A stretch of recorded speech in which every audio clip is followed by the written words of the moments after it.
Welcome back to World War Now, everybody. I'm your host, Conrad Franz, joined as always by Dmitry Kalyagan. We have a great show set up for you today. It's been a little bit, maybe our second longest hiatus since we started the show, but, I've been away. I'm sure people have some questions, so, we'll have a place to answer all of those. But until that happens, we're back with the news covering World War III, and it keeps lurching on. It keeps spreading to new fronts, and things keep happening that are very much in our wheelhouse to talk about. So, Dimitri, how are you doing?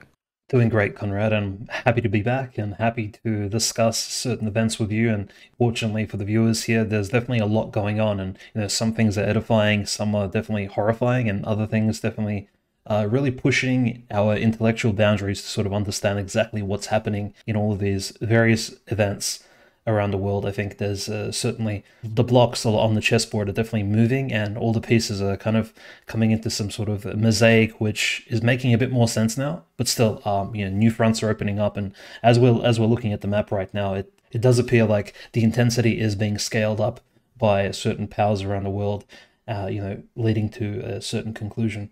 No, it's true. And of course, we have Lloyd Austin talking about potential war with Russia as Ukraine totally fails. We have Israel expanding its operations across the West Bank, Lebanon, the entirety of Gaza. It's no longer just a siege of Gaza City. So we're going to get into all of that. But of course, if you've been following me on social media, whether it's on X or on Telegram or other things, you've seen that I happen to have just been in Moscow. And this episode will not be a recounting of my incredible trip to the Third Rome. But if you want to ask about that, if you want to ask anything else towards me and Dimitri, check out worldwarnow.co, worldwarnow.substack. We have that new URL as well in case anybody noticed. But be sure to ask a question on our supporter exclusive Q&A. If you're not already a supporter, you can start the free trial and ask a question and then cancel if you don't want to keep supporting us. But if you do keep supporting us, you get access to all of the Ether Hour episodes and whatnot and can ask us questions in every Q&A. So go check that out. Ask us a question. That'll be our next Ether Hour that will answer all of that, and I'll tell you all about my insane, incredible trip to Russia. So with all of that being said, let's hop right into it. Obviously, we're going to dive back into Hamas, Israel, Gaza, the Holy Land. Of course, it is still the hottest front right now as the Ukraine front line appears to be more or less, stagnant as the Russians continue their slow lurch forward. But of course, Khan Yunis, the southern cities of Gaza, since our last show, those have been totally invaded. The attempt at this just being an occupation of the north, that's what the Israelis kind of said. That's not going to happen. Netanyahu has basically said that a full military imposition of a new form of government, an occupation government led by Israel, will be imposed on the Gaza Strip. And of course, this is not what any of these Arab countries want, but at the same time, it's only the Houthis that are, again, going all out. We're going to talk about them in a second. But of course, the West Bank and southern Lebanon are also heating up. Dimitri, as we've seen, certain Hezbollah and other resistance leaders have been killed in airstrikes at their own homes in southern Lebanon, the West Bank. We've seen ground operations, missile strikes, despite the fact that they're extremely minimal Hamas-related, entities in the West Bank. And so this is all very, again, the U.S. seems to be willing to completely support Israel. Biden declared himself a Zionist in this recent talk. And even though the U.S. seems to be a bit put out with Israel's indiscriminate shelling and killing of civilians. It's like over 10,000 children under 18s now have been killed in Gaza. So the U.S. has obviously recognizes it's losing face on the world stage by giving this carte blanche, blank check to Israel to do this. But, Netanyahu has the balls to respond to Biden by saying, no, you guys dropped the nuclear bomb on Hiroshima and Nagasaki, so we can kill as many civilians as we want in Gaza, which, I'm not saying I supported the use of the atom bomb in World War II and whatnot, but I still don't think that's a particularly apt comparison, considering that that bomb was dropped at the end of an actual, conflict with millions and millions of dead across all sorts of countries. Meanwhile, this is just in the midst of October 7th, which, again, we're still disputing how many of the civilians on October 7th were even actually killed by Hamas or Israeli-friendly fire or any of these other things. So this is, of course, still being adjudicated in the court of public opinion around the world. But it seems that effectively everybody outside of America recognizes that Israel is just, the tail wagging the United States dog. And here in America, we're convinced that, I guess, somehow we have Israel on a leash, which is total nonsense. Yeah, that's right. And, as you mentioned, in the court of public opinion and even in the court of journalism itself, the actual losses on the ground are still, as you said, they still don't make entirely much sense to us. And that's only because Israel has been indiscriminately bombing civilian targets for well, you can say the last 2 months now, because we are reaching almost into that third month now, starting January in the new year.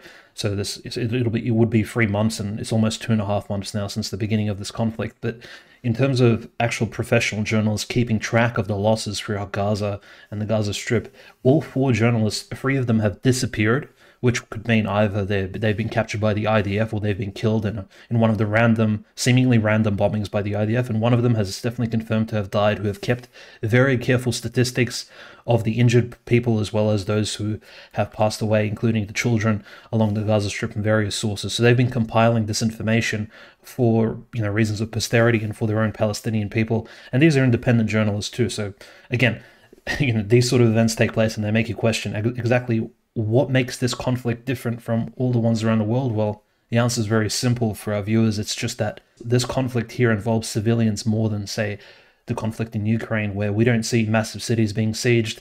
We don't even the siege of Mariupol is very different to the siege of Gaza City, which the Israelis have almost completely taken over. It's definitely surrounded, but as you mentioned, like Gaza City at the moment still stands somewhat free from complete Israeli takeover, but definitely a large portion of it has been surrounded by Israeli mechanized forces. And Israel is not really releasing statistics on how many tanks or how many mechanized units they've lost, but we're probably looking in somewhere in the 100s, like 200, 300 tanks and other vehicles that they have probably lost by now to Hamas. In terms of losses on the Hamas side, Hamas, again, isn't reporting too much, but Israel is passing on that they have killed significant Hamas leadership figures who, most of these men have appeared in masks in some of the videos, giving speeches. We won't go over the list of names of the potential of those killed, only because it could be Israeli disinformation, as well as Hamas won't necessarily be really providing any information to this sort, because again, it's an active warfield, or this information is only adding to morale of either side. So again, very controversial information there. But yeah, Israel is reaching now south, so to the southern Gaza Strip. As we mentioned, the strategy was, of course, to divide and conquer.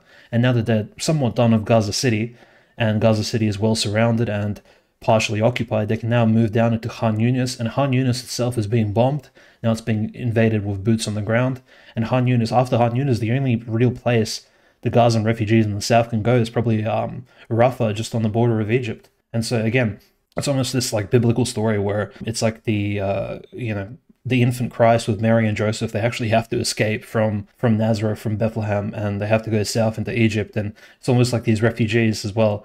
Then they're not running from the wrath of Herod, but they're running from the wrath of Netanyahu further south. And so it is very concerning. In the West Bank, again, these places like Bethlehem, Nazareth, they are also being targeted, as you said, by the Israeli IDF. There are civilians being persecuted. Their homes are being raided for posting pro-Palestinian materials online. We've been seeing that for the last several weeks. So nobody's really safe, even civilians in sort of, you can say, relatively peaceful areas of the West Bank.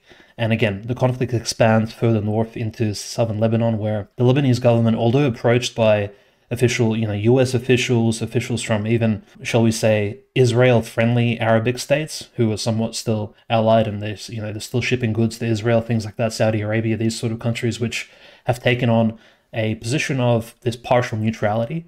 They've approached Lebanon to kind of stay out of it, or to try and pull Hezbollah back. But again, Nasrallah and Hezbollah do not answer to these international, I guess, Arabic bodies. They're kind of on their own, and Nasrallah has kind of stood on his word. So he continues to fight Israel in that Lebanon strip. There's still, Hezbollah is still flying drones. They're still firing anti-air missiles at planes that fly over southern Lebanon. So Israel is still very much held in this like tense position up north. So they're not really taking their finger off the trigger on that end.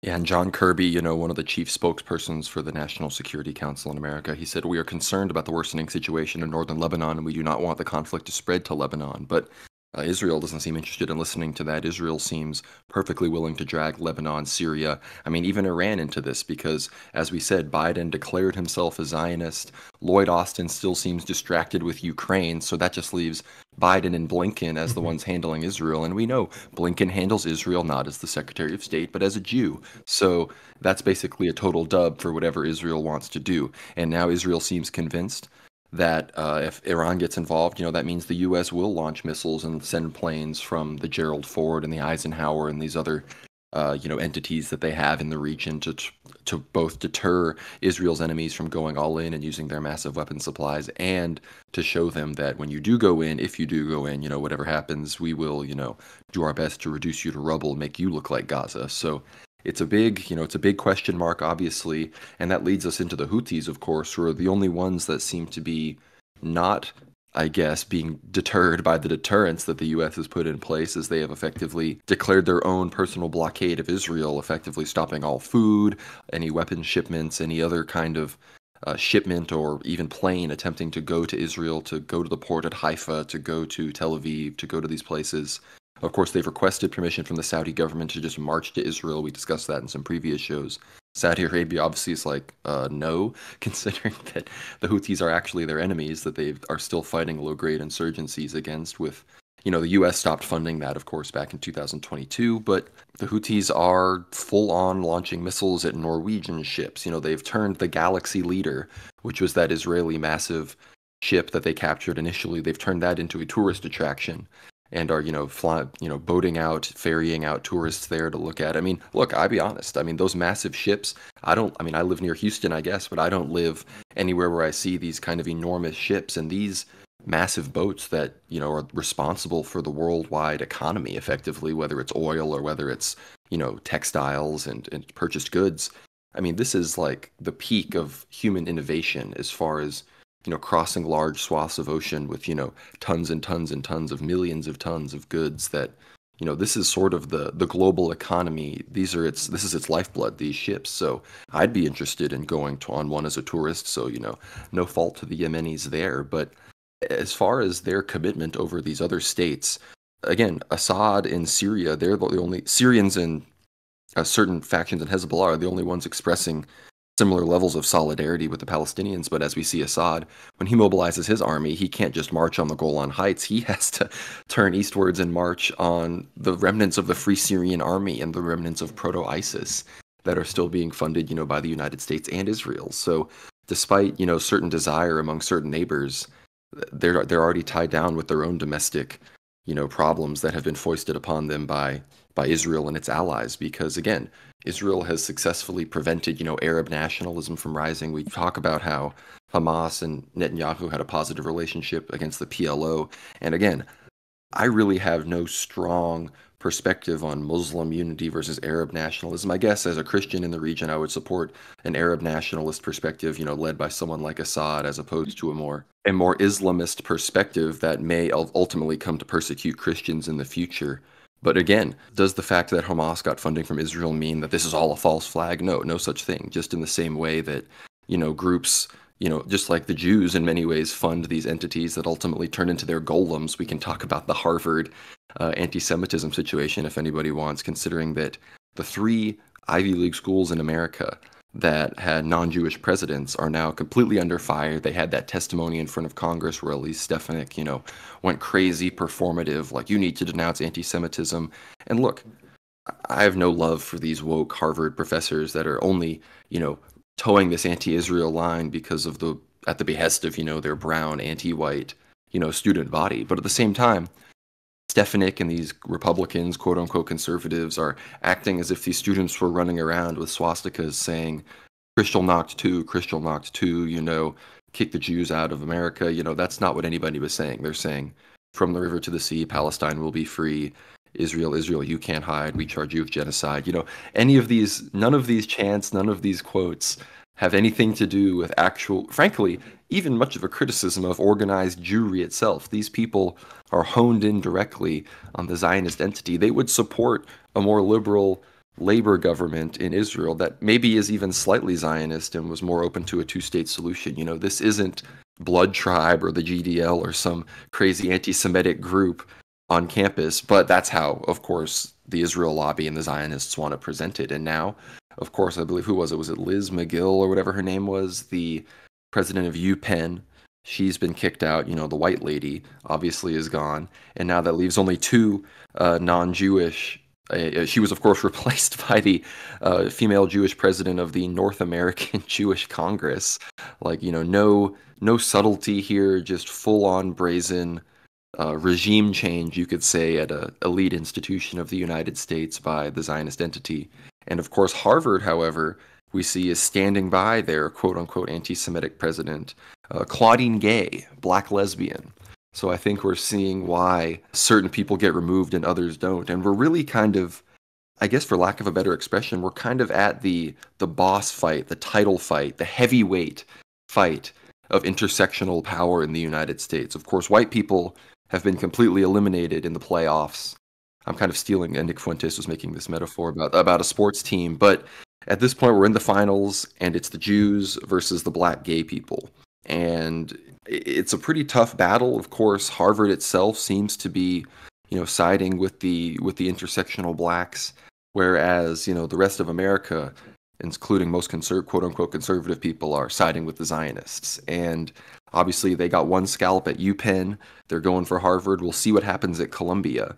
But, if this all succeeds, maybe maybe the Jews will take the clean sweep and have every Ivy League president be a Zionist Jewish person, which again, if you're going to come on the comments and talk about how we can't say things like Zog and how, talking about Jewish power is a distraction, like I do challenge you to address the fact that every single Ivy League school in America, which again, everybody knows there's a pro-Palestine progressive contingent on every college campus, so there's no debate about that. Yet at the same time, every elite Ivy League, it has to be somebody that pays deference to Israel, not just someone that pays deference to Israel, an actual Jew, because according to these Zionists, apparently none of these goyim can be trusted to maintain a sufficiently pro-Israel stance. So I find all that very interesting.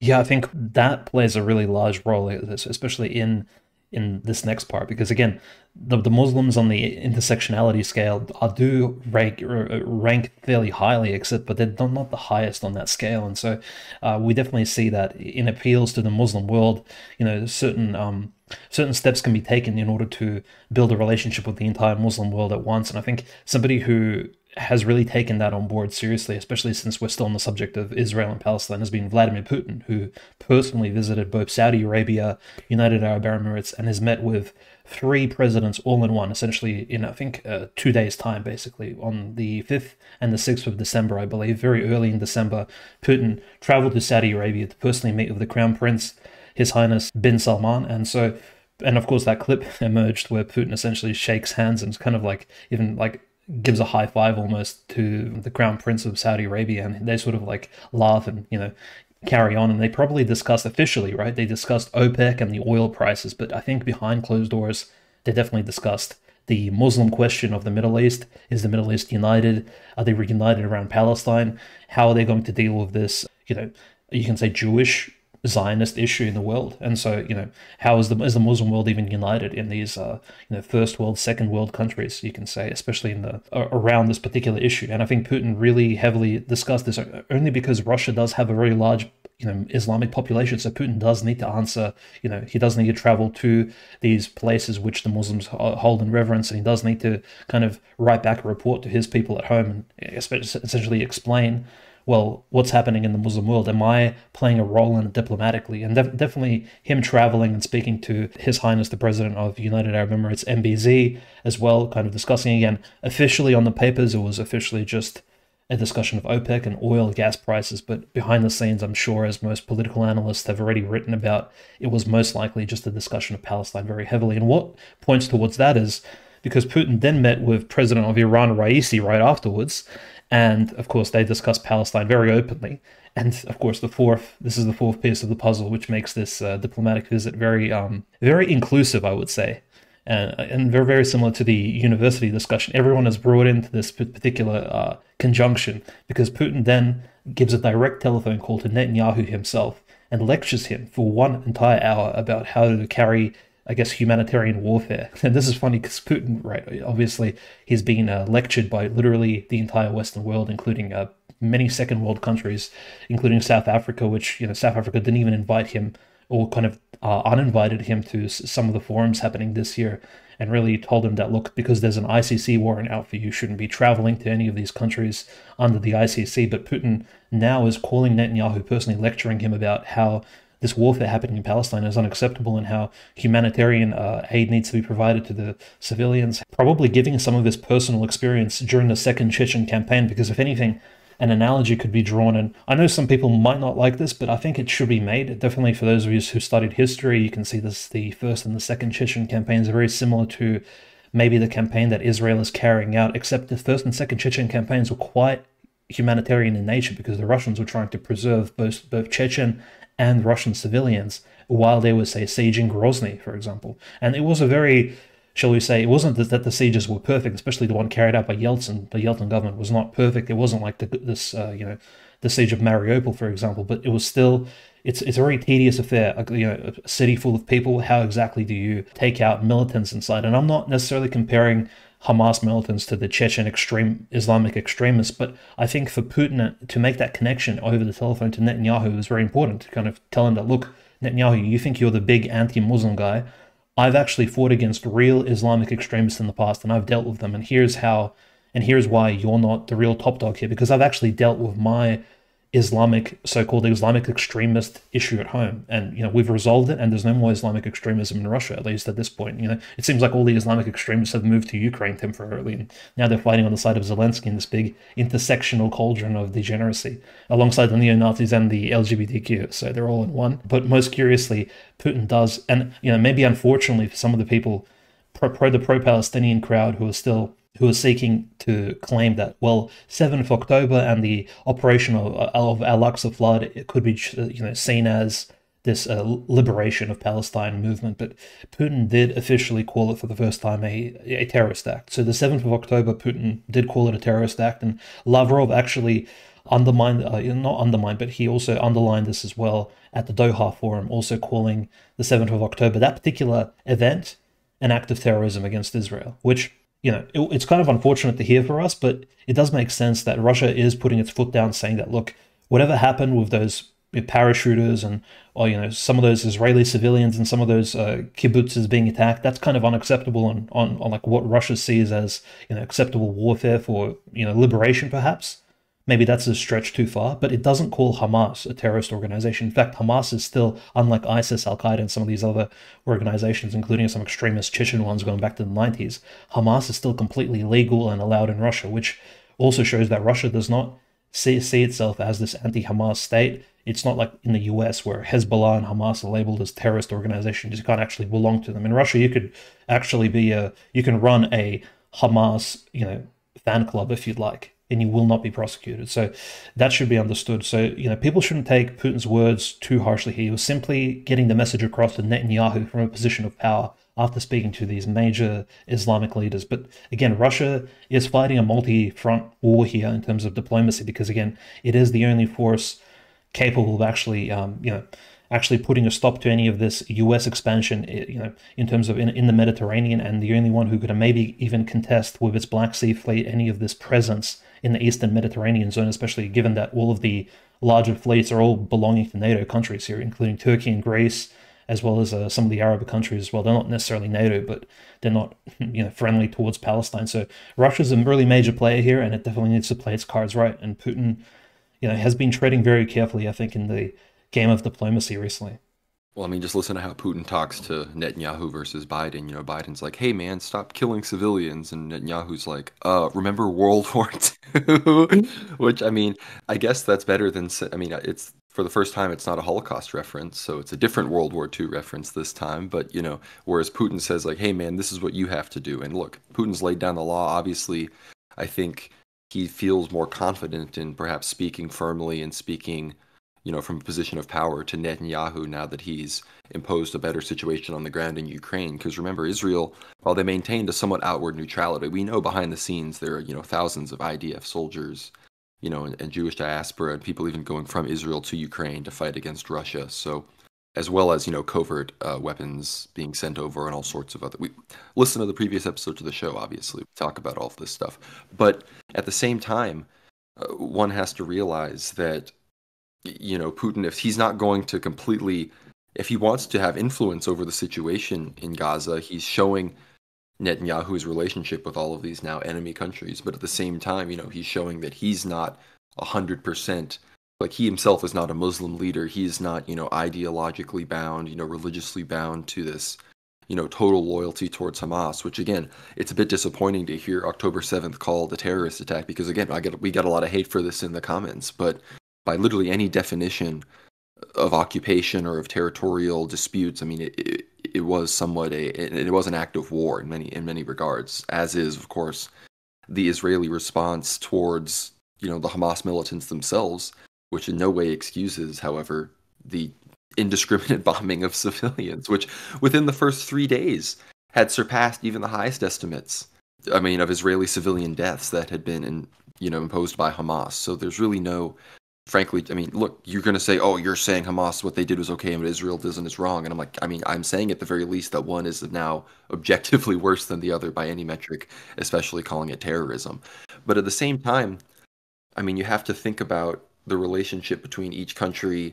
And of course, we love Russia, but of course, Russia does still have that significant, I was just in Russia. I had random taxi drivers trying to argue with me about Israel when they heard me and people in the back talking about how I loved Palestine. Then I had other taxi drivers, of course, saying, hey, yo, go Palestine. It was very much like America in that regard as far as split opinion goes. And of course, I was able to speak to Dugin. And if you look at some of his more recent posts, I think he took maybe some of what I had to say to heart. But I think there's an understanding in Russia that from a multipolar perspective, of course, Israel now facing this mass resistance is benefiting them. And I think they almost see, I hate to say this, but they would almost see a continued dispute in the region with Israel and the US on one side and the Muslim world on another side, overall beneficial to Russia, whether it's from an economic perspective and, of course, obviously, an international relations perspective. But that then, you can implicitly understand what I'm saying here about those countries when I tell you why Yemen is then able to go so hard is because it's effectively reported that Yemen has 0 Jews inside of its borders whatsoever. And people recognize that though the Houthis only control, I guess, 1/5 of Yemen territory, they have about 90% of the Yemeni population is in the Houthi-controlled territory. Of course, the capital of Sana'a and every major city and area. The rest of Yemen is literally an empty desert. So when it's claimed that Yemen attacked Israel and people are like, oh, it was just the Houthi rebels, like, no, the Houthis are Yemen. Like, they deserve to fly the flag of Yemen. Like, that is the country of Yemen, is the Houthi-controlled Ansarullah, a supreme council or whatever it's called that they have over there. It's not the, Saudi US supported government that rules over nobody. And that really, that kind of lets you know what's going on over there, of course. And unless you have anything else to say, Dimitri, I think that we've covered our bases on the Holy Land, and it's time to talk about the imminent territorial concessions of Ukraine, because now that's being talked about by the most mainstream of politicians in America, that Zelensky needs to be ready to cede some pretty major territory to Russia. Yeah, now that we travel to the den of the beast itself at the moment, now that, the Holy Land is still not the place where the Antichrist reigns at the moment, his people, they live in Kiev and they live in Washington, D.C., so at the moment that's exactly where their home bases are. And so Zelensky travels naturally to the US to sort of right before the Congress, Congress votes on this massive aid package, and we're talking, I believe it's over $60 billion, which is larger than the military budget of pretty much 95% of most countries in terms of defense spending. And this joint spending bill essentially would allocate money to both Israel and Ukraine at the same time. So these two issues are kind of tied. And so essentially, as long as Israel is doing badly or losing, which it's really not, Israel is doing quite fine in and of itself now that it's already received US aid over the last, decades and decades onwards. It's already beefed up and powered up to a certain state where it can kind of act independently somewhat, at least for this time. But at the moment, it does seem like Ukraine is very much in need of that aid, and Zelensky travels personally to Washington, D.C. just literally days ago. This is like 12th, 13th of December, to actually beg the U.S. Congress and beg Joe Biden to actually intervene and to make this happen, give Ukraine more aid, because Ukraine at the moment is at this standstill after the failed counteroffensive of the summer in the middle of 2023. Now that we're at the end of the year, we can kind of look back and say, well, since probably the time of the you can say Prigozhin attempted revolt, Zelensky has been losing machinery, losing equipment, losing tanks to the point where the US is still not comfortable anymore of providing any more aid, and even NATO countries and the EU are looking at Ukraine quite skeptically, like Ukraine skepticism, you can say. Remember, like there was a term years ago, Euroscepticism. Now Ukraine skepticism is in vogue at the moment in Europe. Most right-wing parties, even anti-Russian ones or even pro-Russian ones, they all agree that this aid to Ukraine is synonymous with maybe supporting the LGBTQ, even though Ukraine has probably the most far right leaning, some of the most far right leaning factions and groups acting like literally inside of the military structures supported by the state, including like active neo-Nazis, Azov battalion members, things like that. So it's this weird golem of ideologies, and naturally this doesn't necessarily mesh in the thoughts and minds of most people. But if you've listened to the episode over the last year, I guess you'll get a good idea of exactly how all of these things coexist in Ukraine. And it's basically because of demonic influence, I would say, that in summary. But nevertheless, so in the US, the big question of Ukraine's future is being decided actually at the moment. And so it does look like Zelensky skepticism is quite active in Washington as well. And we do see a split kind of down the middle. Republicans are a bit more cautious about giving aid to Ukraine, but they're more pro giving aid to Israel, whereas Democrats are more anti, let's just say, a bit more skeptical towards Israel and more pro giving aid to Ukraine. So we definitely see a congressional split, but whether or not this decision will be made based on Zelensky's visit, I kind of have my doubts, especially given that the fruits, like where are the results, where are the fruits of this distribution of aid over the last year and a half to Ukraine? Like, where has any land been gained back in Zaporozhye, Kherson? Well, you can say maybe a few like kilometers at most, if that. I think, if anything, I think there's been a net loss over the last year. So, the results are simply not there to show, and like it'll be over 150 billion US dollars at some point next year. So, I mean, this money has essentially gone to waste, and it's been called the greatest money laundering operation since probably you can say since maybe the Vietnam War or World War II, perhaps since Afghanistan, you can say. But it's definitely going on in full blast in Washington. Well, and as far as I'm aware, Zelensky appears to have recently purchased a $20 million mansion in Florida, so we're probably seeing Zelensky's CNN contributor arc, hopefully in the next, maybe in the next years, as he's probably going to flee that country. And again, at this point, the question is, what's that regime change going to look like? We know that, Zelensky, whether there's an election that comes up, or there's just a major military defeat, or there's a fracturing, or there's,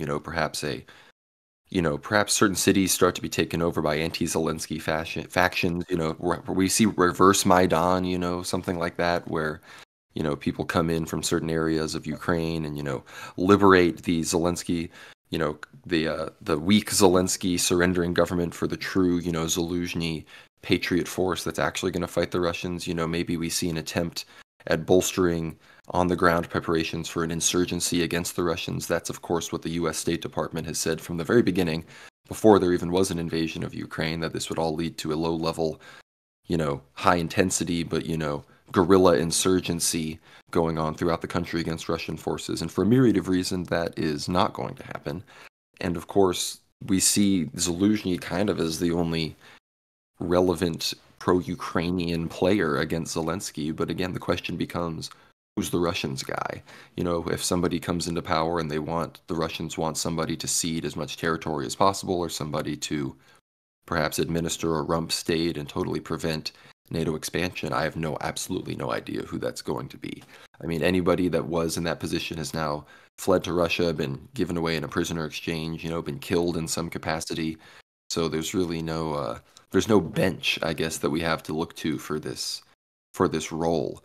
But at the same time, the other question is, what are these territorial negotiations going to look like? It seems that within almost any day now, whether it's when the ground starts to get soft again or whether it's fully hardened yet, the question is Odessa, Nikolaev, are these just going to be marched on by force now that maybe those mass surrenders that Putin and some of these other people might have expected to happen at the beginning of the invasion, maybe those actually happen? Maybe that's something that they're banking on as well, or is this all going to be decided, around the round table of negotiations? Of course, Lloyd Austin, I mentioned this earlier, he seems all in on Zelensky. I hear it's, DOD and CIA with Zelensky, and then like MI6 and State Department with Zaluzhny or something like that. I can't remember the exact breakdown of the behind-the-scenes players and who they're supporting, but it seems that there's a split among the GAE Zog team on which player they're supporting in Ukraine. So we're seeing big things happen there. And again, we've been watching Kherson. The Russians are bombing it heavily. We see continued movement towards Avdiivka and around Bakhmut. You know, the Russians have continued to advance in all those directions. And there's even there have been murmurings of some fronts on Chasov Yar and some of these other places that have experienced some more rapid troop deployment. And at this point, I've seen a lot of videos of fresh Russian troops just behind the front lines, you know, ready to be put in action at any moment, just training, not haggard, clean uniforms, which you're not seeing many of those types of videos out of Ukraine, which, you know, that means we've seen videos of women in the trench. I've seen a lot more videos of women in the Ukrainian trenches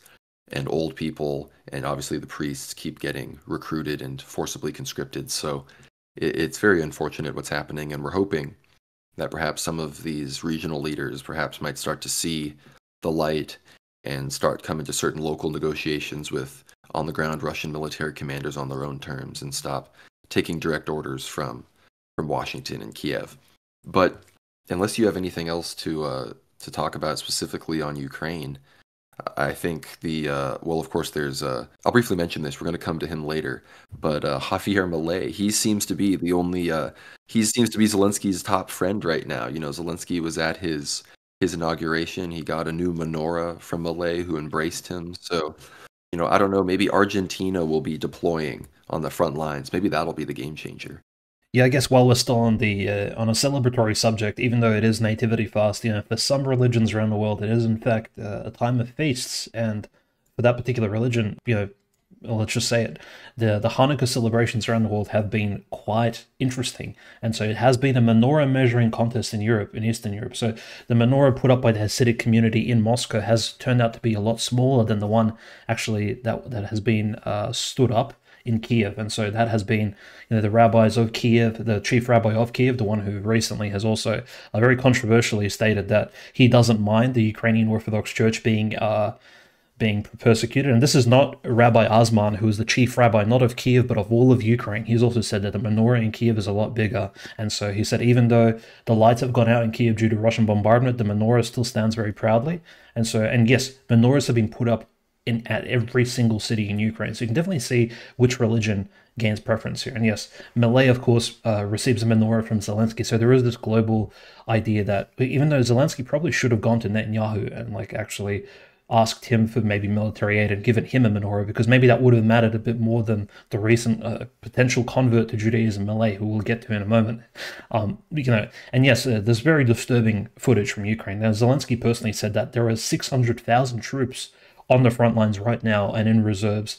Well, not even reserves, he just said front, you know, serving at the moment. 600,000 Ukrainians are serving against Russia. So that's a substantial number. You know, we're getting to basically, we're already past Napoleonic times. We're getting into Crimean War, Russo-Japanese War territory, and almost in World War I type numbers of armies, right? If you know, if anyone's watched the recent really bizarre and quite disturbing Napoleon movie, like this is how big Napoleon's army actually got to. So 600,000, Zelensky's claiming that's what he has, you know, fighting for him. And these are mostly probably forced conscripts, including young teenagers. There was, you know, new footage of teenagers disappearing from foster homes. So we're talking about 15, 16, 17-year-olds. And yeah, you can say, well, back in the day, back during, say, Napoleonic times, 13-year-olds could sign up and fight. But yes, times have definitely changed, and the laws kind of reflect that, and definitely using child soldiers is very much in Zelensky's playbook, and I think in the playbook of the globalists who, you know, they do have their own pedophilic appetites, including, which may include as well sending these young children, especially boys,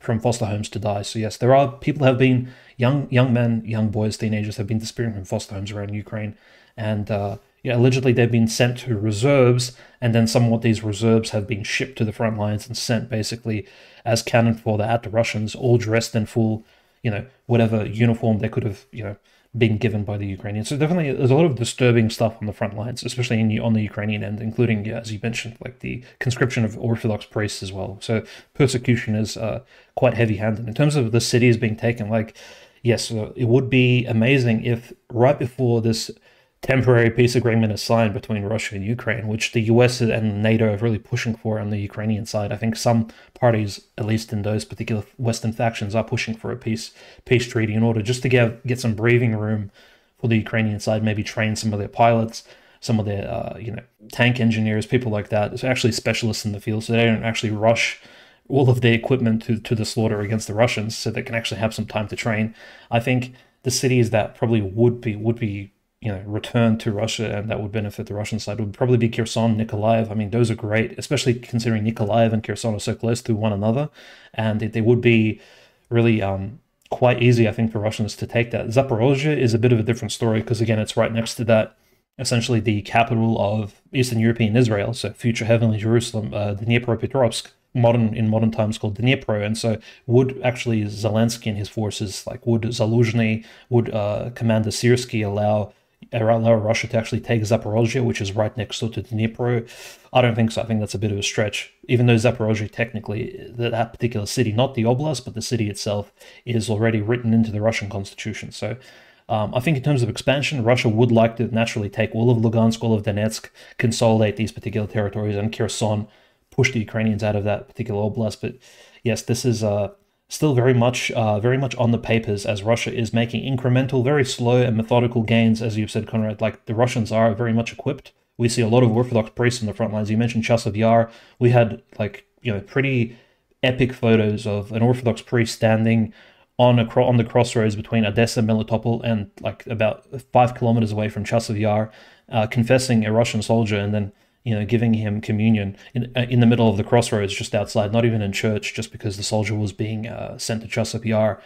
So just really powerful footage. So the Russians definitely venerating God, things like that, and we're seeing that live. Meanwhile, Ukraine is putting around massive menorahs and celebrating whichever gods they're venerating in that particular state. So we are seeing a very large difference in terms of adherence to religion.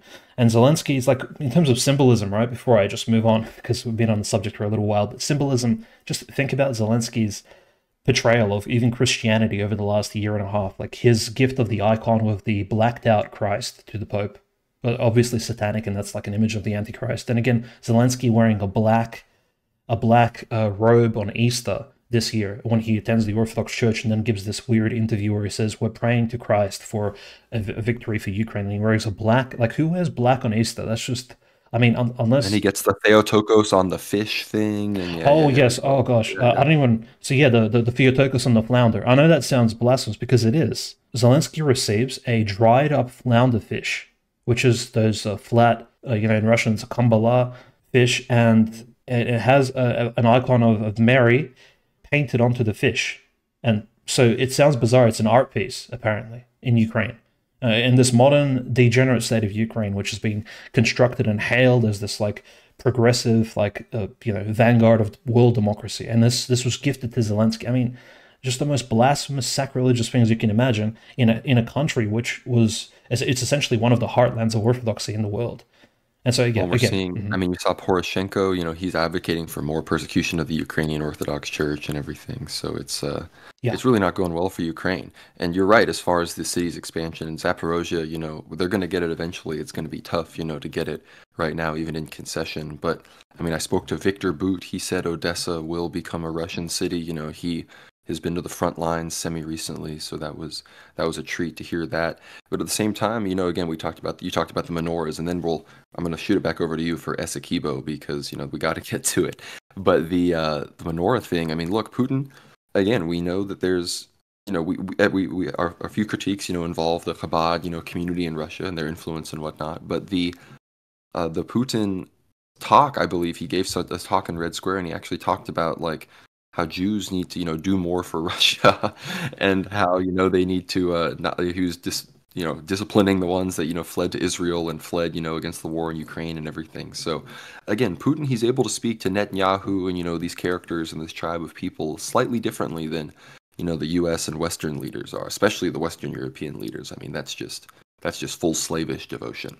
Yeah, that's right. And I think now moving away from the Ukrainian battlefront, which really hasn't shifted much, and just FYI, Avdiivka is still not taken by the Russians, but the Russians are already like feet on the ground, actually well into Avdiivka now, and frankly, it will fall to the Russian forces any day now. It's completely surrounded almost. So I think now that we're moving into, I guess, one of the battlefronts which we covered for about a month and a half at this point, Venezuela, Essequibo, and Guyana. So Guyana, Venezuela. So this particular referendum, which took place in Venezuela over the territory of Essequibo, has been considered, I guess, one of the most victorious ones, probably second only to, I would say, the referendum over maybe Crimea, which won, was it 85 plus percent, or maybe it was 90% in 2014, of Hmm. Crimea actually joining Russia, which was quite, quite a majority. But the Venezuelan referendum, actually, that Maduro held recently, came out with a 96% result. So 96% of Venezuelans, at least those eligible to vote, have voted for Venezuela to actually go in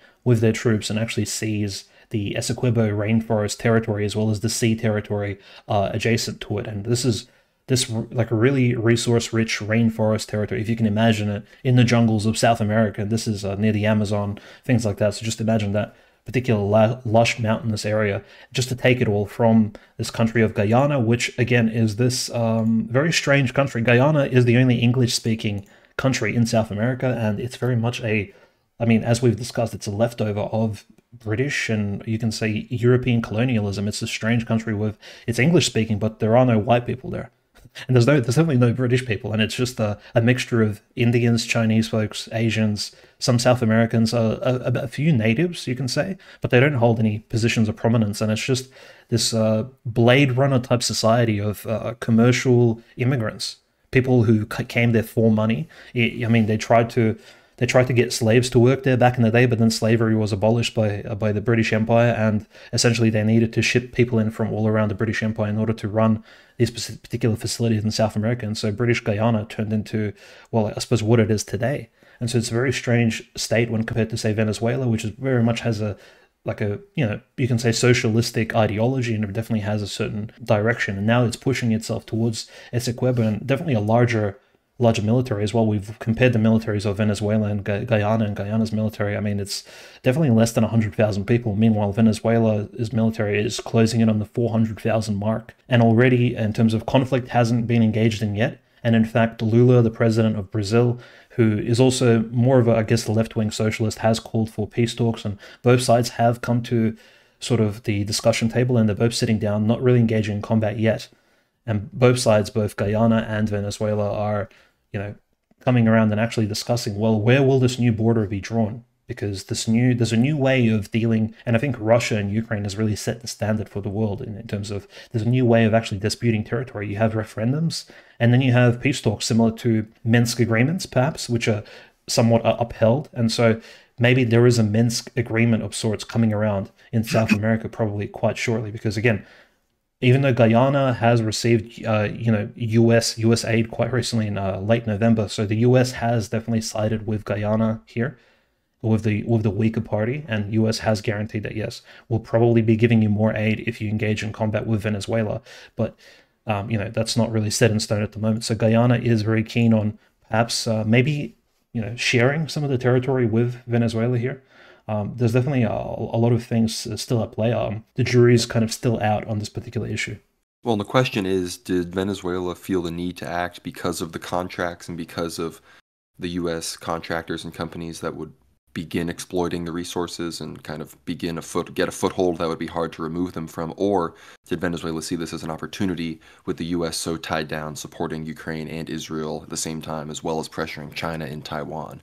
I'd wager it's, I guess, a connection of both, in the sense that they realized it's going to be a lot harder and more difficult to, dismantle oil rigs and blow up infrastructure and replace it with our own, or have to take it and repurpose it, if these corporations go in and actually drill and actually extract the resources, as opposed to just, claiming our territory now, dealing with the international consequences, and then just being the first ones to exploit these new offshore resources, which again, that's all this is about. It's about Venezuela having an issue with this Hess, ExxonMobil, Chevron contracts that are going on to extract the LNG and oil offshore from this region of Guyana. And of course, we're seeing how serious they are. For example, the Venezuelan embassy in Suriname, and I think in every other country where Venezuela has embassies, every map of Venezuela has been replaced to include the Essequibo region of Guyana to, be a whole part of Venezuela. I mean, just as, Donetsk, Luhansk, Kherson, Zaporozhye, Crimea are part of Russia, very similar situation going on here.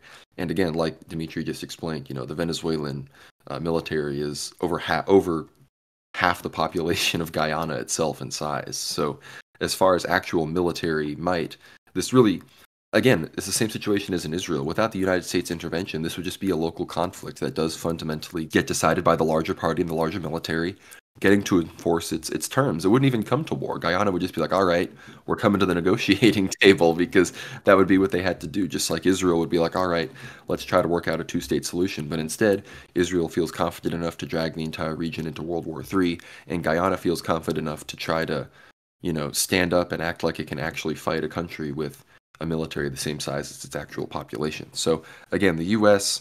and the supposed, hegemon that's supposed to provide peace actually instigating much more violent instability around the world due to their inability to understand, civilizational polarity and the fact that, countries like Venezuela are going to exert influence in northern South America, just like Russia will exert influence in Eastern Europe, just like China will exert, primatic, I guess, influence in the Far East of Asia.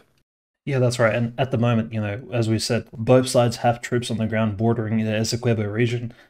Conflict has not begun yet, although a helicopter of Guyana has gone missing in over the rainforest of Essequibo, carrying 6 officers as well as the pilot. So it's not quite sure what exactly happened to that helicopter, but maybe it crashed. Again, the territory isn't very well in terms of it's not very well populated. It's not very well mapped out, and naturally, just as most of these conflicts, these post-colonial conflicts go, nobody really asks the natives and the tribesmen living in the Essequibo region what their opinion is, right? And this is usually like I don't want anybody to get upset, but usually when civilizations clash and when these larger, even this is not even a civilizational conflict, right, Connor? It's like a small nation state conflict. Mostly native folks, people who maybe are more down the food ladder in terms of like technological progress, they don't get asked what their opinions are, right? So again, like it's similar to the Crimean Tatars weren't exactly asked by Ukraine whether or not they want to be Ukrainian or Russian, and it may be smaller tribesmen and members of Russia, they do play a part, but again, Russia is a democracy, so their particular minority vote doesn't necessarily decide whether or not the SMO takes place or not. So again, it's just how the world works. So smaller parties really don't really get an opinion, and so the natives in the Essequibo region, perhaps they could be living in a potential war zone, and their lifestyle may be encroached upon by either these massive oil companies and gas companies brought on by Guyana's contracts, or perhaps by either mercenaries from Guyana or either the forces of Venezuela. Nevertheless, life is about to change very quickly, I think, if they don't come to an agreement with Brazil being kind of the intermediary here. And I think, like, while we're on the subject of Brazil, we do need to mention like Lula, being a sort of strong member of BRICS has really changed the game. I think BRICS has definitely moved ahead as sort of the great achiever of 2023. And just as we move to the next subject, the South American scapegoat, this bizarre country of Argentina, now that President-elect Milei has been officially made official president and has sworn, pay attention here, he has sworn on the gospel to uphold the laws of Argentina. And this is a recent convert to Judaism, has sworn on the gospel to, again, to uphold the Constitution of Argentina and to duly, commit his duties as president of the country. So again, it's this two-faced, not sure what this particular, hypocrisy is from President Milei, but again, I think we'll discuss him quite in depth at this moment here. Well, I mean, he has to have been aware of just how aware people made the world of his weird philo-Semitism. And despite all of that, I mean, he's like a crypto guy. He's online. He's seeing the global conversation about him and his weird obsession, with Chabad and going to visit Rebbe Schneerson and what everyone was saying about that. But did that stop him from giving Zelensky a big hug and a menorah as like the first thing he does as president? No, it does not. So it shows you, he definitely views whatever black magic benefits, he's getting from this, extreme association. He views that as outweighing, optics, I guess you could say. Because again, like whether it's on X in the middle of like, the info war and everything, Alex Jones back on Twitter and everything, and we know, Alex Jones is a bit, more on the Zionist side of things. But regardless, the conversation is being broadcast. Anti-Zionism is, splitting the Democratic Party and the Republican Party. All of their young people have no interest in this, religious shilling for Israel. So it's being very much brought to the fore of, again, this conversation in 2016 was, relegated to the dark corners of 4chan and pre 2017 Twitter. But now it's, at the forefront of X, which and these other and Rumble and these other platforms that are really exploding in popularity. And even, things like the Great Replacement are being talked about by like Vivek Ramaswamy of all people on the debate stage in the GOP, which no more GOP debates because, Trump's just running away with it. But going back to Venezuela and Essequibo, of course, this is one of those things where there's U.S. proxies all around in places like Colombia, obviously Guyana itself, and then just over the border of Suriname is French Guyana, which is literally just France. Like, in theory, you could say this war is happening only a few hundred miles away from the borders of France, because it technically is the borders of the European Union. Because if you go to French Guyana, you enter the European Union. Just fun geography information there. But yeah, this is again just kind of a conflict that's a fundamental holdover from the division of the Guyana region, which is Guyana, Suriname, French Guyana, the regions of Brazil and Venezuela that surrounded was all a important mandate, during the early exploration of this region. And then now, still to this day, now very, very large amounts of natural resources are about to be extracted from there. So that very much, draws a similarity to the Middle East, which, again, we take a more civilizational angle and see the energy wars as a very important node of a civilization. And that is, that is very true. In this case, it's a sort of, somewhat South American civilization ultimately against the US, unipolar, system that has imposed itself in the region. So that's, of course, the analogous parallel there. But unless you have anything else about Essequibo, Guyana, I guess we need to talk about, there's the US election. I just discussed it a bit. Trump really running away with it against Biden and against his GOP opponents. But in Poland, things have gone the other way. Donald Tusk back in power, and that's not good for based Poland heads. But at the same time, was based Poland really that based? I mean, they already were willing to let in all these immigrants very recently, and they were the biggest supporters of Ukraine. So obviously Donald Tusk sucks. He's a major, tier one globalist. But I guess we'll see how different things really get. Yeah, I think in terms of elections happening around the world, we've definitely had, I think in a few days, actually, it'll be confirmed if Ukraine will be holding an election in March, April next year, actually. So I think it's literally 15th, 16th of December when that gets decided by the High Rada of Ukraine. And of course, in Russia, the election has already been announced for March, so the beginning of Great Lent.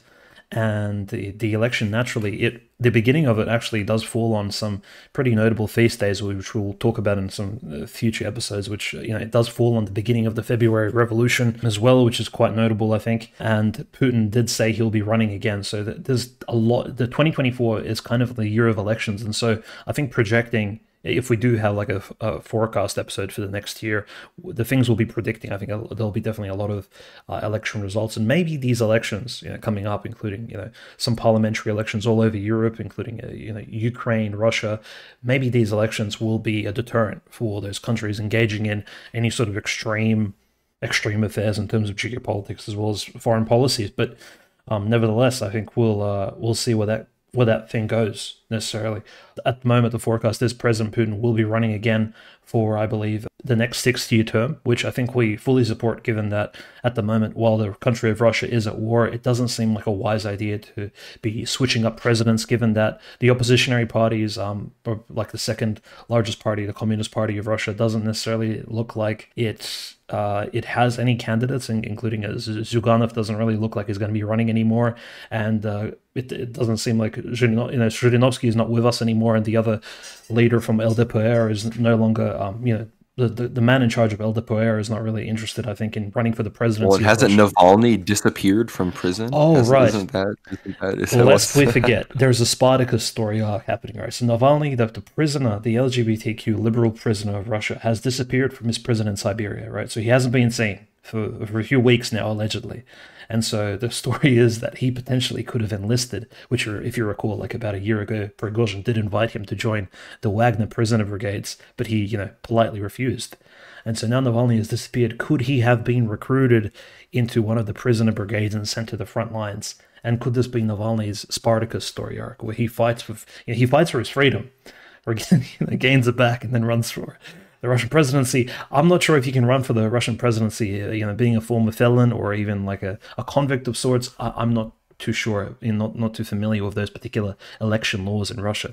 But nevertheless, very very interesting things are transpiring there. But yeah, looking at Europe at the moment, like Viktor Orban, very strong Ukrainian skeptic, holding strong in the country of Hungary.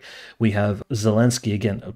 Allegedly will be running, but his opponents like Poroshenko, for example, will probably be running against him again. And so Ukraine is not looking like it'll resolve anything through its elections. Nevertheless, will Russia influence these elections in any way? And also the actual oblasts, right, on the ground, like who will participate in whose elections? So Zaporozhye is cut in half. So will the people in occupied Zaporozhye, will they have the ability to vote for President Putin, or will they be able to participate in the Ukrainian elections? There's a lot of these, I guess, logistical questions on the ground, which may not be that interesting to the listeners, but I think it'll be very curious how they exactly play out next year. Yeah, no, I think all that's very interesting, actually. It's the kind of thing we want to talk to more people on the ground there, people that have been able to. I spoke to some people in Russia that had been there recently, and it was very, very fascinating stuff. But I think, again, in Poland, while unfortunately their right wing, quote unquote right wing, the Law and Justice Party, which has ruled for 6, 7 years in Poland, they finally, despite the fact that they themselves might still be the biggest party, the oppositions were all able to form a unity government and elect Donald Tusk. It's strange saying that. It sounds so much like Donald Trump, but he's a major globalist. And of course is probably going to continue, the great replacement in Poland and whatnot. But there's still a white pill coming from Poland, and that is our good friend Grzegorz Braun, leader of the KKP, the monarchist right-wing Poland party known as Konfederacja, which unfortunately very much underperformed in these latest elections. I don't know, these Eastern European elections, I'm not really.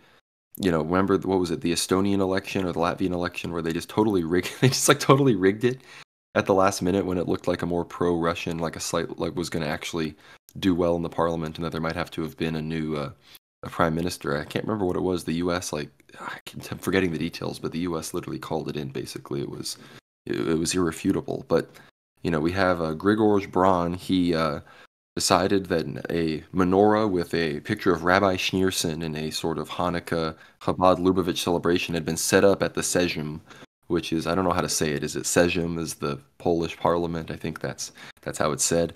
He decided to, take matters into his own hands, and I guess he saw it as a fire hazard, and, that's a serious thing, I guess. So he took his fire extinguisher and extinguished the menorah, and then took to the front of the Sejm and said that we will have no Talmudic, racist, Jewish supremacist, genocidal, I guess, monuments in the Sejm. They have no place here. And he said that he doesn't want the Polish people to be implicated in the genocide of Palestinians. And this was a based and red-pilled moment. The fire extinguisher has become a new hate emoji, I guess. I'm sure we'll see it on the ADL list shortly. And I'm sure this will be contributed to this will be just another point in the worldwide epidemic of anti-Semitism that we've seen sweep the world ever since October 7th, or that they would have us be convinced of.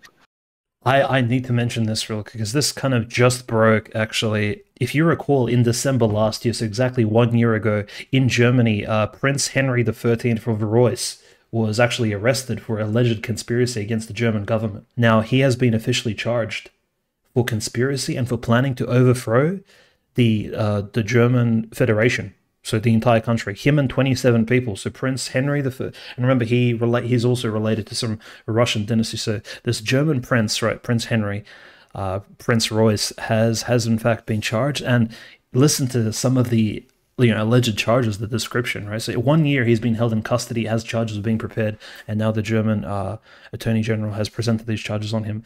Allegedly, he was planning to find underground tunnels under the Bundestag, plan political assassinations, was following various conspiracy theories from the QAnon movement, looking for tunnels, again, all over Germany, where the global elite was hiding children. And the miners and all these, these slaves of the global elite in Germany were going to be freed by Prince Reuss, as well as his 26 co-conspirators. And, and there would be an alliance formed of both terrestrial and, allegedly, this is according to these documents, supernatural fighters. And this German Freedom Alliance that he would form would be called the Citizens of the Empire, so Reichsbürger. So this is their far-right movement that he led.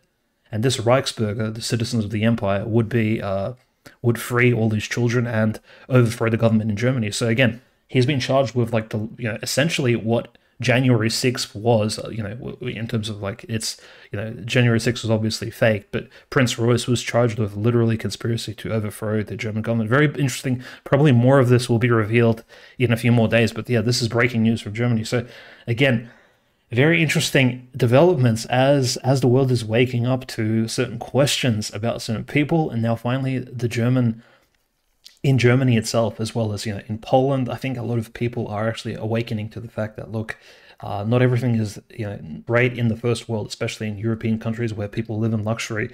There are things happening behind the scenes which are both disturbing and quite secretive. Not everything is what is that meets the eye. It gets really conspirological, and people are planning things. Let's just say.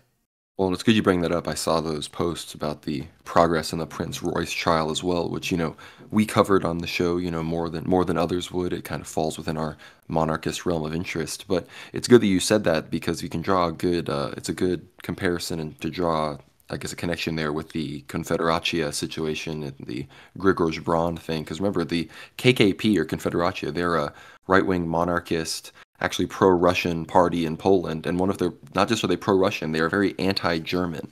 But I'm wondering if they would be still so anti-German if they saw, a return to I mean, I guess the Poles and the Germans have always been somewhat enemies, but I'm wondering how they would feel about the Reichsbürgers. And of course, everything you said, it sounds to me like the German state is probably using a few examples of group chat banter and other things to then basically criminalize every kind of large-scale conspiracy or right-wing online move, because none of these people in Germany can organize IRL, so it's all just like kind of online. The Germans have a lot of the biggest anti-vax, anti-COVID people were from Germany. A lot of these, of course, we all remember, people like Ernst Zundel and other such, you could say heroic characters of the German diaspora who have had to flee their homeland due to oppressive, speech codes and whatnot. But it sounds to me like this is basically the German, Justice Department, and of course their bizarre Office of the Constitution, which effectively only exists to enforce hardcore restrictions on any form of right-wing thought in Germany exclusively because of, the whole, I guess, Hitler thing. They basically are kind of using this to set a precedent to criminalize any right-wing conspiracy, any sort of monarchist sentiment, any sort of at all patriotic sentiment. Again, these people, they weren't Third Reichists, they were Second Reichists, which I guess that doesn't have as much of a bad taste in the mouth of the world community who, grew up on, Schindler's List and Inglourious Bastards. No one knows what the Second Reich even is.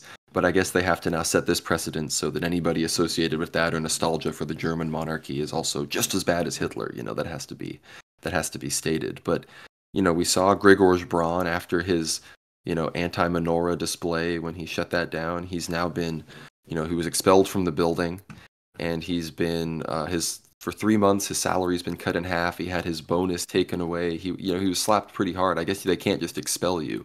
And at the same time, a sort of, again, in Eastern Europe in general, there's sort of a more casual anti-Semitism that's sort of at the same time as there's no such thing as there's none of this mass, organized underground sort of anti-Semitic movements much. That's not as much of a thing. There's more of just a kind of culturally understood, general anti-Semitism, you could say, or just a sort of awareness of the influence of Jewry around the world that's not really a thing in the West. It's either you're secretly talking about what's really going on with Israel, or you're just a full-on kind of sheep. Whereas in other parts of the world, it's more just commonly understood. It's just kind of a part of the understanding of the world, which I think is a big difference. But when it comes to legacies, I guess, of the Polish-Lithuanian Commonwealth or the German Empire, any of these old things, we're seeing, what some are calling a horribly medieval reversion by the Russians, and that is the Uniates being banned in Zaporozhye. Dmitry, you might have more knowledge there than me.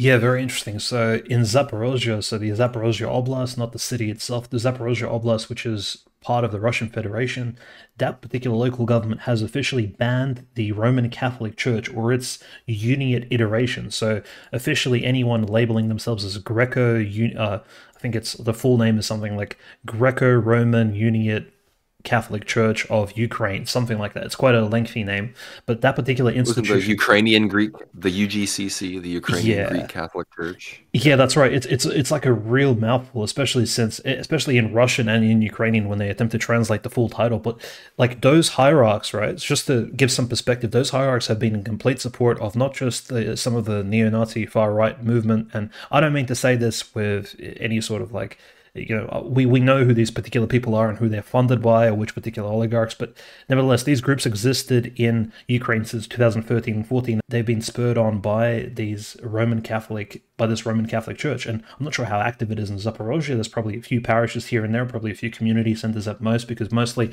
this church, as we've mentioned in our A4 episode, discussing the Unia and discussing the Uniate movement, the Union of Brest-Litovsk, this particular movement has emerged in mostly Western Ukraine, and not Zaporozhye is very well past the Dnieper in the east, and so Zaporozhye is not very Catholic dominated at all. So in fact, exactly how many Catholics will be discriminated against, I'm not too sure. Probably not that many, frankly. So most of the outrage online is exactly that online. On the ground, you probably won't hear about any Roman Catholic parishes being raided by Russian troops or anything as absurd as what you see in Ukraine itself, where local Orthodox churches are being closed, raided by SWAT, things like that. It's just absolutely crazy.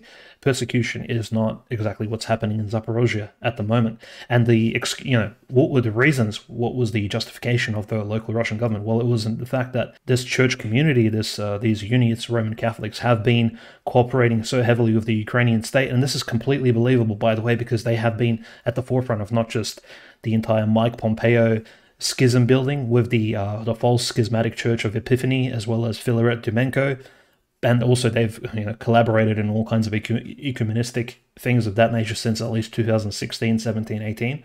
But they've also been involved in supporting the Ukrainian military, actually allowing them to house and store munitions in Western Ukraine, as well as in Eastern Ukraine, allegedly as well. And so Zaporozhye, the government has stated that, look, this church organization has collaborated and cooperated with the Ukrainian state for over a year now, because the order, if you have a look at it, it has been drafted in 2022, so exactly December last year. So it's taken the Zaporozhye local government exactly 1 year to kind of justify its banning of this organization. It wasn't just a snap decision that the Russians made. It was something that they came to after a long sort of contemplation, given the military. And mind you, Zaporozhye is in a very, this is the front line, you can say. Besides Donetsk, it's the hottest zone. This is where Ukraine has sent 300 plus mechanized tanks like headfirst at the Russian side. They were like rushing towards Melitopol. This is where the Surovikin defense lines are standing. There's still a military curfew in Zaporozhye where everybody needs to go home by 8 p.m. at night, including churches need to have their Vespers and Matin services earlier. So everybody is living under military curfew laws here, not just Roman Catholics or Orthodox Christians are also living under curfew laws, because there is an alert all over this particular area. So it's not like, it's probably one of the least safest zones. And so we take all these things into consideration, and the fact that the Russians have taken 1 entire year to institute this particular restriction. And in fact, it has been they've put their foot down, and Roman Catholicism basically will cease to exist, at least for a time, in this particular region. And so the fruits are probably positive, because there's no reason for the Pope and his influence, especially his influence being very pro-Zelensky, pro-Zog, as we've seen all over Europe at the moment. There's some real controversies in terms of Roman Catholicism. Russians do not need any of that on their territories. So again, I think spiritually as well, it's probably a good idea to rid the Russian land of heresies, at least in a soft form, beginning maybe from Zaporozhye. I'm not saying that Roman Catholics should be persecuted. That's not even in the tradition of the Russian Empire or even Russian history, but it will be setting a message that, look, Roman Catholics do not collaborate with this Ukrainian government. It is criminal. So I think that's the main message here. I mean, and look, the UGCC is effectively a hostile NGO. I mean, I would say the Ukrainian Greek Catholics themselves and their bishops are more hostile than Pope Francis. Like, I mean, they're full on this is the legacy of Kuntsevich and these people that we've talked about. I mean, listen to our Union of Brest episode of Ether Hour, where it kind of gets into this. So these aren't just your peaceful, Roman Catholics just trying to, preserve their filioque in peace. These are, in my opinion, these are people that a huge part of their identity is insanely anti-Russian, anti-Orthodox. So I view this as no different than, banning a Soros NGO, which is everybody supports when it's in Hungary or anywhere else. So, that's my perspective. Sorry, Catholics, you can, seethe in the comments, but that's my perspective. I'm not just a 21st century liberal with strong religious opinions. I'm just a medieval religious zealot. Like, that's just how it is. So, take it or leave it, right? But we're reaching the end of the show here. We got to discuss a few things, though. I mean, we've seen Patriarch Bartholomew. He's basically declared himself the Eastern Pope, which is a black pill. But then on a white pill, we've seen Cyril Hoveron totally removed finally by the Russian Orthodox Church. Took way too long, but we finally saw it. And then final white pill we're seeing Yevgeny Rodionov being venerated in Serbia. Dimitri, could you maybe fill us in on all of those, and we can go back on that, and then we'll wrap this thing up. In the small town of Shid on the border of Croatia and Serbia, actually, and the baptismal cross as well as an icon of Yevgeny Rodionov was brought over by Yevgeny Rodionov's mother, and so to the Serbian jurisdiction of Serbian Orthodox Church. And you'd think, well, I guess this is a new martyr from Russia. Really, how much veneration will he receive in Serbia? Well, like the deputy defense ministers were there, admirals, Serbian generals, and you'd be like, wait. Serbia has admirals, considering it doesn't, border the sea. Yeah, Serbia has admirals.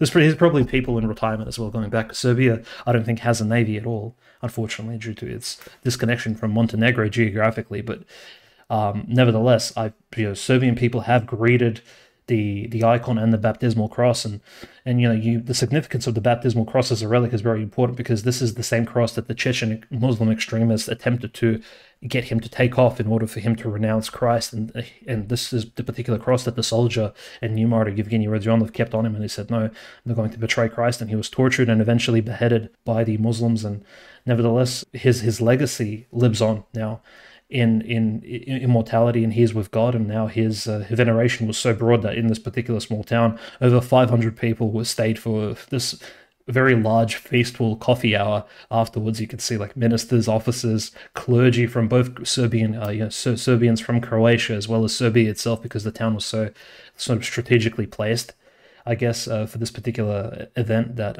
both sides venerated Yevgeny Rodionov quite broadly. And for those of you, we did see some comments, people stating that, Yevgeny Rodionov isn't officially canonized. I mean, guys, come on. He's a new martyr. He was literally killed by Islamic extremists. I think if anyone reads the miracles associated with him, related to him, quite numerous at this point, including most streaming icons. I don't think it's disputed by anybody that Yevgeny Rodionov is very broadly a venerated saint, and I think this is more evidence to that. And the bishop of the local city was also their Bishop Basil. He's from the Serbian jurisdiction. He was leading the liturgy, and the entire liturgy, the icon of Yevgeny Rodionov, who is an officially canonized saint, was standing in the middle of the church for all to venerate. So alongside his baptismal cross. So I think a very special day for the entire Orthodox Church, because again, Yevgeny Rodionov during his life may have only been a Russian soldier during the regime of Yeltsin in Russia. So just a young Russian lad, I think 18 or 19 years of age, but now he is an Orthodox saint for the entire world, and you can say the entire universe as a whole, even for those in heaven, and of course those not yet born. He's open for veneration to everybody, regardless of race, creed, or descendants. And I think it's a very special day, and I think Serbia is leading the way towards his broader canonization, which is great. Once again, the Serbs doing what the Russians are too afraid to do, venerating Yevgeny Rodionov.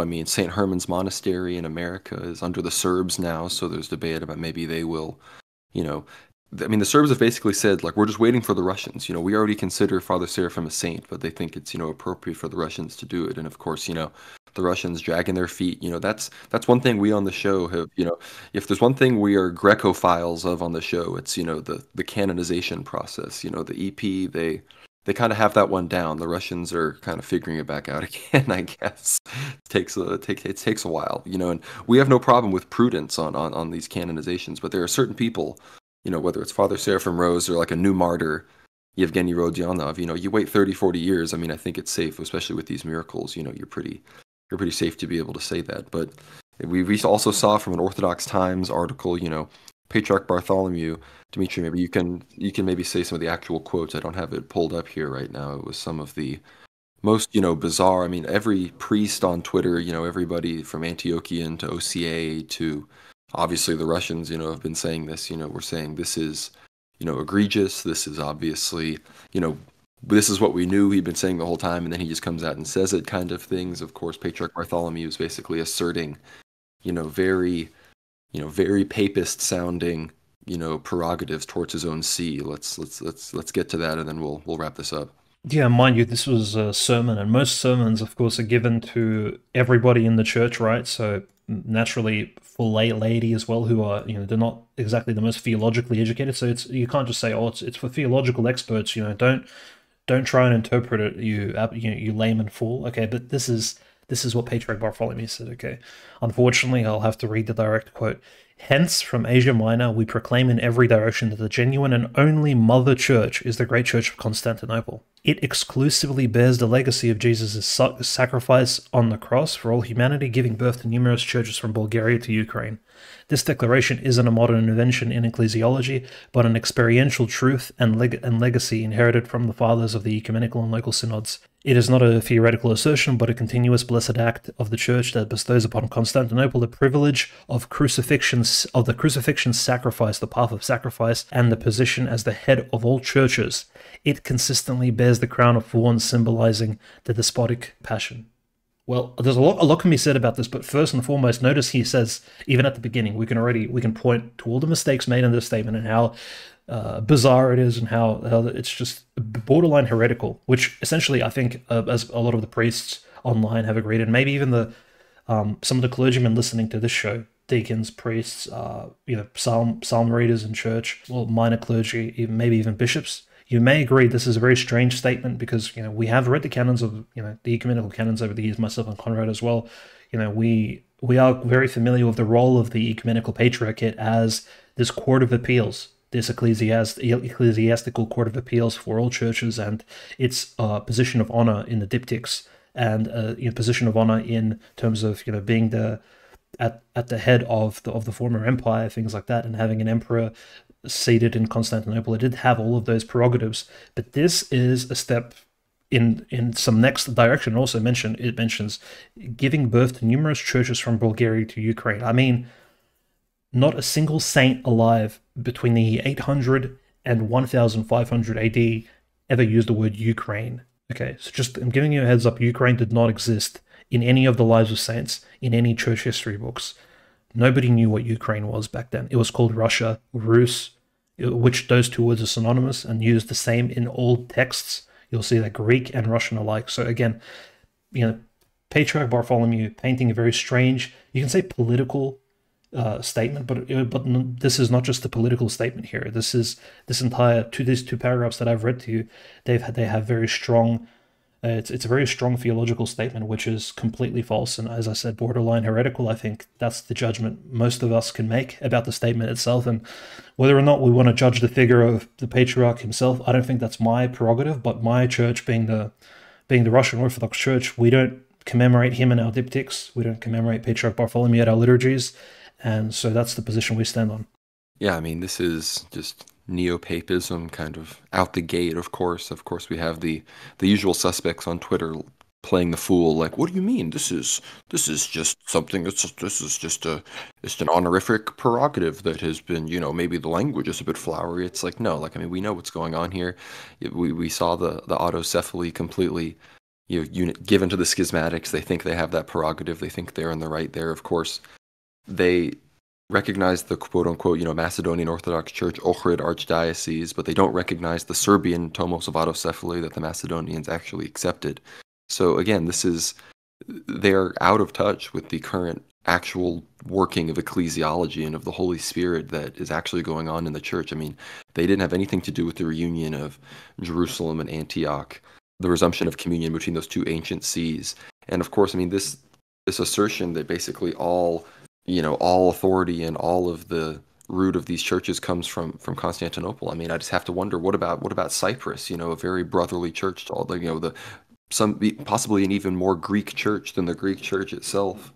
We have the Cypriots, and they gained autocephaly in an ecumenical council from Antioch. So I'm wondering, again, it seems to be that Patriarch Bartholomew thinks of himself as both the emperor and the patriarch, as he seems to have the prerogative of what an ecumenical council called by an emperor can do, despite the fact that there is no empire, there is no emperor, and there is no ecumenical council. I don't consider Crete 2016 to be an ecumenical council. I don't think most people listening, I know people that went to it that don't consider it an ecumenical council for a myriad of reasons. And of course, in the Antiochian Church, we have nothing to do with it. So that's pretty safe to say. And that was a little, that was a bit of a esoteric, not esoteric, but a bit of an in-depth ecclesiastical rabbit hole. But and do you have anything else to say, Dimitri, before we let everybody go? We've got the Q&A coming up. So.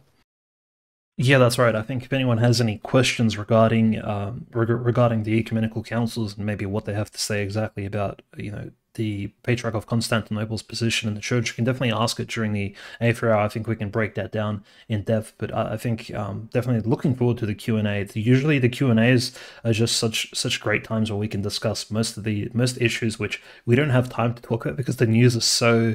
They're so full on these days, literally every week, or at this point, this episode is coming out almost after a 2.5 week hiatus. So there's just so much news to speak about. We don't get time to discuss some of the more in-depth, maybe esoteric and spiritual, historical, or even secular, subject matter. So I think it'll be a great time to kind of maybe even flesh out some of these theological or ecclesiological questions. So feel free to ask questions, including any clergy listening, if you have any questions about the church, or even if you have any any particular feedback you want to give us, you feel free to message us at any time. I think our message boards are always open. Me and Conrad are very receptive, and we will be answering all questions in the coming Q&A. And if we don't, again, answer the questions verbally, we will respond in text adequately, just like in the previous Q&A. I think it's a good tradition to build on. Yeah, of course, if we don't, sometimes it's easier to quickly answer it over text. And like I said, if we don't get to it, we tried our best to give you some paragraphs if we just run out of time in the episode itself. But yeah, feel free to ask me anything about my trip to Russia. It's fun. It was I saw all sorts of things. It was pilgrimage as well as, World War Now business type trips. So very, very big things happening. And of course, talk to some great people. And it's good to be back, though, covering the news every week, World War III, here we are, although getting into the Christmas season as well. So hope everybody is, cozy and celebrating, and hopefully they're going to spend time with family and, celebrate the birth of our Savior, Jesus Christ. Of course, on the new calendar, it's coming sooner than on the old calendar. But regardless, 'tis the season. And I recommend everybody, visit Moscow in December. It's, I think, the best time to visit, actually. And so with all of that, worldwarnow.co, remember, that's our new URL, so it works. It's a little better than worldwarnow.substack.com. That one will still work, so if you have that ingrained in your head, because I've said it a bajillion times, it will redirect. But worldwarnow.co, if you're going to post one of our links, please do that. It is no longer shadow banned on Twitter, so that helps us get a lot more reach. We can go viral more easily with the Substack content, so be sure to share all of that. Obviously follow us on Twitter, worldwarnow_. We've been getting some great engagement and some good results and replies on our posts, so be sure to check that out. World War Now Telly, the Telegram, is always the best backup to have. We're never getting banned on Telegram. World War Now on Rumble, World War Now on YouTube. Subscribe. Hopefully we'll be doing some more live streams perhaps at the beginning of the new year. That's something we really hope to do, and get the super chats going and answer more, do the Q&A, but more live, and have images up and be able to look at maps and stuff like that. That's stuff we enjoy very much as well. So with all of that, subscribe, World War Now, get behind the paywall, listen to all the episodes of Aether Hour. We've got the Q&A coming up. If you become a supporter, you can ask us a question. That'll be linked below. And with all of that, thank you so much for listening, and God bless.